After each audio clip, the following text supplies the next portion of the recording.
Article II. Section 1. The executive power shall be vested in a President of the United States of America. He shall hold his office during the term of 4 years, and, together with the Vice President, chosen for the same term, be elected, as follows. Each state shall appoint, in such manner as the legislature thereof may direct, a number of electors, equal to the whole number of senators and representatives to which the state may be entitled in the Congress, but no senator or representative, or person holding an office of trust or profit under the United States, shall be appointed an elector. The electors shall meet in their respective states, and vote by ballot for 2 persons, of whom one at least shall not be an inhabitant of the same state with themselves. And they shall make a list of all the persons voted for, and of the number of votes for each, which list they shall sign and certify, and transmit sealed to the seat of the government of the United States, directed to the President of the Senate.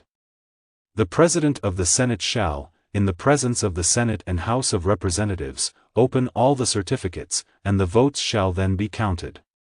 The person having the greatest number of votes shall be the President, if such number be a majority of the whole number of electors appointed, and if there be more than one who have such majority, and have an equal number of votes, then the House of Representatives shall immediately choose by ballot one of them for President, and if no person have a majority, then from the 5 highest on the list the said House shall in like manner choose the President.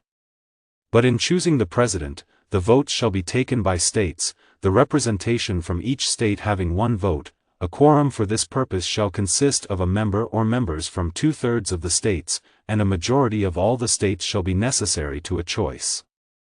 In every case, after the choice of the President, the person having the greatest number of votes of the electors shall be the Vice President. But if there should remain 2 or more who have equal votes, the Senate shall choose from them by ballot the Vice President.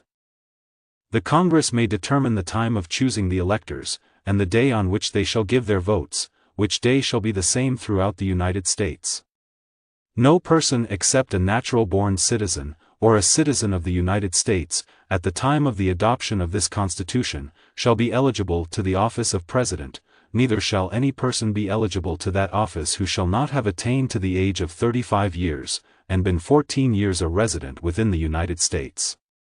In case of the removal of the President from office, or of his death, resignation, or inability to discharge the powers and duties of the said office, the same shall devolve on the Vice President, and the Congress may by law provide for the case of removal, death, resignation, or inability, both of the President and Vice President, declaring what officer shall then act as President, and such officer shall act accordingly, until the disability be removed, or a President shall be elected. The President shall, at stated times, receive for his services, a compensation, which shall neither be increased nor diminished during the period for which he shall have been elected, and he shall not receive within that period any other emolument from the United States, or any of them.